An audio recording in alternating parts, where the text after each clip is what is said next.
Hi, I'm Claudia. I'm a first-year bilingual primary education student. Welcome to my final exam of TIC. I hope you like it. For a start, the students involved in this project will be 7 years old. The curriculum goals that the students will achieve through this project will be multilingual competence, competence in cultural awareness and expression, personal, social and learning to learn competence, and digital competence. What are the characteristics of our students? Okay, there is a small classroom with children who mostly like to participate and are active in class. They really enjoy playing games and love interacting with what happens in class. They are from a small town and the most of them come from families with a medium socioeconomic level. With this initial data, before starting my project, I asked my trusted AI tool what to do. The ideas were good, but I needed to introduce digital resources to my activities, and the IA did not consider it, and I also have other ideas in mind. For me, this interaction was a little bit useless, but later in the video, the IA will be useful for me in other aspects. Here you can see what the IA answered.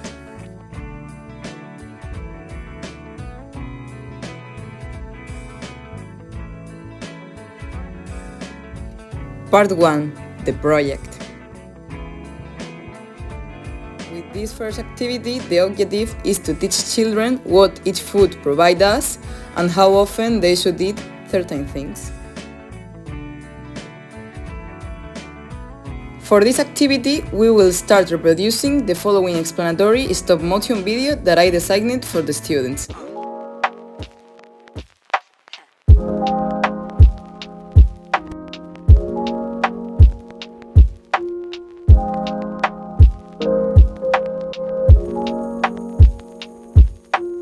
Hi guys, today we are going to present you the food pyramid. This pyramid guides us on what foods we should eat and in what quantity, so let's start. In the food pyramid, when the longer the part, the more we should eat of that section of food. So we will start from the food that we should eat the most to the food that we should avoid. At the base, we have fruits and vegetables. We should eat fruits and vegetables every day, 2 or 3 vegetables and 3 or 4 fruit at least.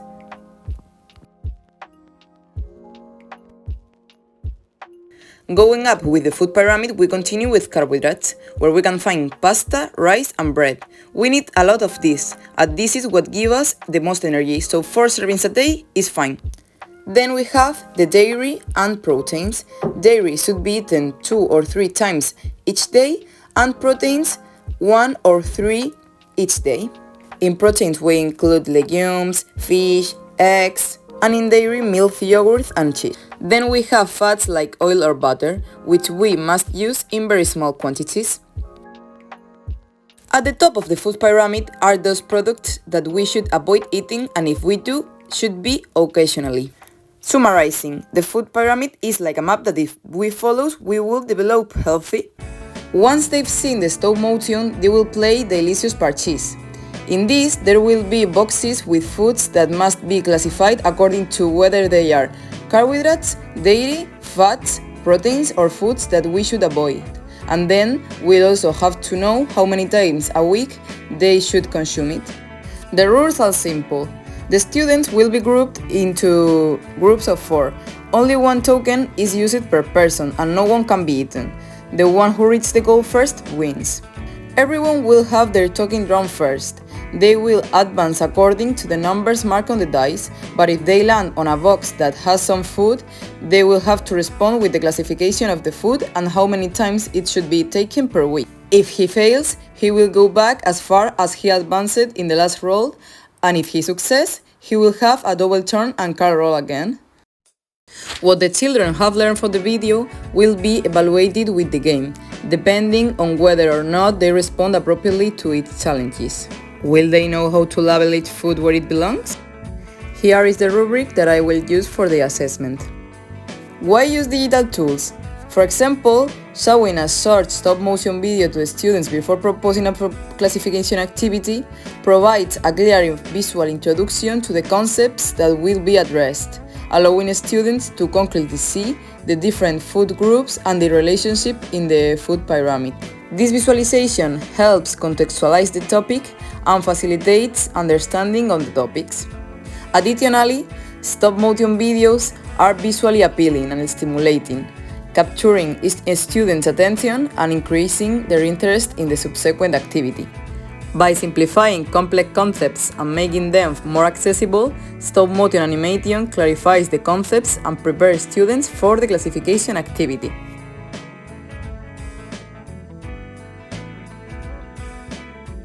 These are the elements of the learning design of the activity based on the ICAT framework.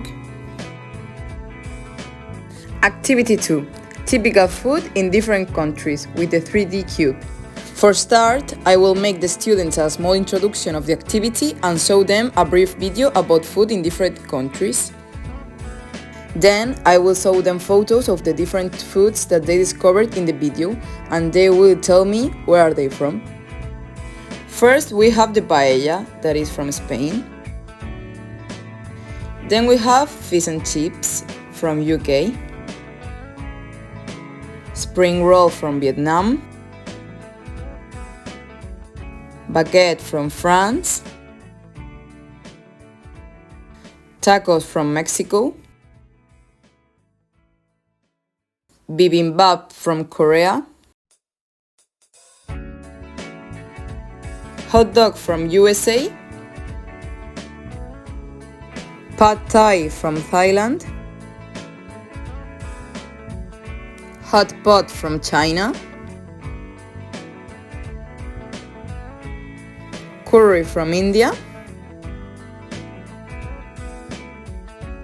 Pasta from Italy. And sushi from Japan. Once we know which countries they come from, we will place them in the representation we have of the world in the 3D cube. For example, if we have pasta from Italy and we tell them, could you place them?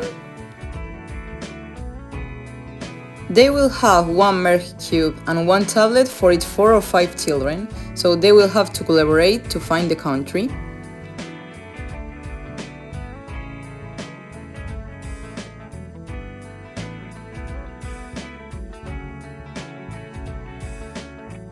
The activity will be evaluated based on how the teams know how to make the correct group decisions to properly place the different countries on the 3D world globe, and if they properly assign food to their country.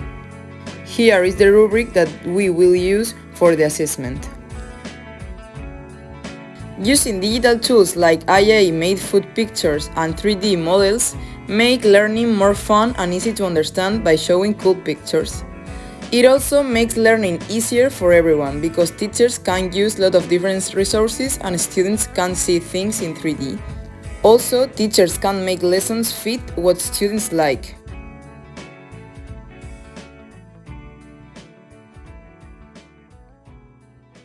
Here is the learning design of the activity based on the ICAT framework.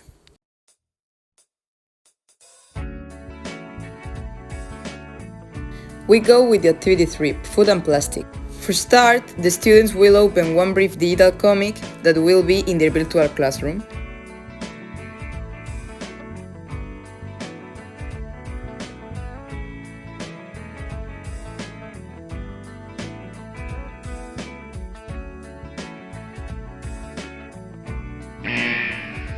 For making the dialogues of this comic, I used IA. Here you can see the interaction with the IA tool, ChatGPT. After reading, they will develop a digital poster with Canva. For start, we will divide the children into small teams. Then, we will provide them access to Canva and virtual materials. We will explain them that the task is to create eco-friendly posters with the values learned in the comic. The posters should include clear and creative messages about using reusable containers and the importance of recycling. Then we will give our students time to work in group. When the posters are finished, they will have to present it to the rest of the class. This is an example of a digital poster created with Canva. Why use digital resources? When teachers use digital comic tools, helps students to learn better because they can see things visually, and teachers can make the comic fit the lesson. Also, teaching students to use Canva for a poster, for example, can be helpful for other school projects later on. We will evaluate students based on the clarity of the messages and understanding of what they learned reflected in their digital posters. Here is the rubric that we will use for the assessment. To finish, here you have the learning design of the activity based on the ICAD framework. I will assess the apps and tools used with the Privacy Common Sense web and with the rubric of e-learning tool evaluation. For start, we have Canva with a 77% of warning in terms of privacy. For these problems, I suggest that once the photos are uploaded to Canva, to delete them so that the application does not store those personal photos of yours. Or, for example, log with your work email and not with your personal email. The results of the e-learning tool evaluation rubric are in the description. InShot doesn't have any positive point in terms of privacy, but what I do to have the major privacy in this tool is to select only the videos or photos that I'm going to use and not give the entire disposition of my gallery to the app. The rubric of e-learning is also in the description. Now we have Microsoft Bing with a 77% of warning. To solve this, you can not register, you can use it online and not accept cookies. This way, they cannot collect certain data. You can find the e-learning tool evaluation in the description. YouTube also have 77% of warning. For not collecting your data, you can access to YouTube without signing up online or with a non-personal account. You can find the rubric in the description of the video. Mary Explorer have a 74% of warning. For this app, I signed up with my work account, so I didn't put any personal data. The e-learning tool evaluation is available in the description. Pixton is the only one that is passed with a 76%. It received a pass according to the parameters that the website follows to evaluate. So in conclusion, it's a good option and respect the privacy of the consumers. The rubric of Pixton is also in the transcription. Part 2. The reflection. First question. These were the theoretical conceptual knowledge. First of all, ACAD. As a teacher, it can help me to make the learning more effective through the appropriate selection of tools, tasks, and social organization. For example, when designing the learning space, here we include all the resources and spaces that we will use for our task. If it's in a classroom, if it is outside, then the social interaction design part will be about how will be the task more effective, in groups or individually? Will children adopt different roles in task? The merging activity will be the result of the student interacting with the elements of the three previous parts. The ACAD may not be designed with a final goal, but if it's done, it is about planning the final result of the activity, what skills they will acquire, what educational objectives we achieve with this. Now, TIC. This concept, for example, if I want to explain to students the food pyramid and which are the different nutrients, I will use the technological knowledge for making an interactive presentation as the stop motion one. Then I will use pedagogical knowledge to design activities in which students participate, using the new concepts learned. For all this, I will have to have content knowledge, so I understand deeply the theme that I am explaining. Technological and instrumental knowledge. Digital literacy. Having digital literacy, both on my part and on the part of students, will mean that we can have more effective communication, that we can have access to more reliable information, that we can communicate through the educational website, and that I can post resources for them to use on the same website or to give me the technological task. Learning networks. For me, as a teacher, can be useful to participate on learning networks composed by other teachers that share their resources, experience, and tips. Second question. Here I present you my personal PLA. It's composed by 5 elements. 1. DPL. It helps me a lot to learn because there are times where as a bilingual degree course I have to read long tests in another language that is not my own, and therefore sometimes I don't understand it well. Therefore, it helps me understand better and learn languages by comparing the English version with the Spanish one. It also have a limited version that is free, but for what I use, that is enough. 2. YouTube. For me, it's very useful for learning in any aspect of my life, whether it can be calculating a complex mathematical operation or teaching you how to tie a tie. What I like about this is the quick visual information you can access, and you can usually choose from several videos explaining something on different lengths. 3. Canva. It's one of the applications that I use the most during the course. It serves to put the most visual and beautiful information. You can do it by putting the information in templates for infographics, presentations, comics, so you can make resources that helps others and yourself learn. 4. C-Space. This application is used to chat with a PDF. You can get main ideas from a long text more easily. This allows you to liven up the task of reading and have more information in less time. It is useful for learning. And for the end, mind map. It's one of my latest discoveries, but I love it. It is similar to the Miro app, but for me, this one is easier. It allows you to easily create diagrams.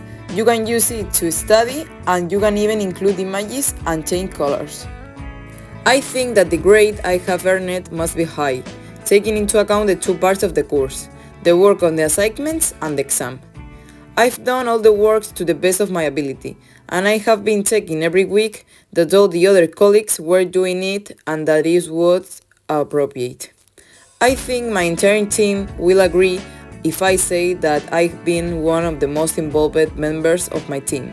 As for the exam, although making videos or presentation is not my strong point, I think that overall it turned out well. In addition, the activities require a lot of work and effort to make everything perfect. I think that the most difficult role to carry out is that of being a translator. Identifying the 6 core terms and identifying which are the most important for the exam and classify them is perhaps something complex to identify. But for me, the role that has cost me the most work is that of being a star. Normally, I work best preparing the things that others have to carry out, but presenting and facing everyone is not my strong point. I used IA at first to ask for ideas for designing the task, although it wasn't very useful, and then to develop the content on the comic and to make the images. I believe that even though I have used artificial intelligence for this work, my humanity has allowed me to discern whether the activity proposals that were made to me at the beginning were going to be useful for me in accordance with what the teacher expected from my activity. On the other hand, when designing the comic, when the AI created the dialogue, I have been able to realize that I had to add a solution that would be used for the environment for if a child already had lunch packed in plastic. To create photos with IA, I choose the most appropriate one for the context in which I want to use it. I had to discard many that were not appropriate. Okay, that has been all. I hope you like it.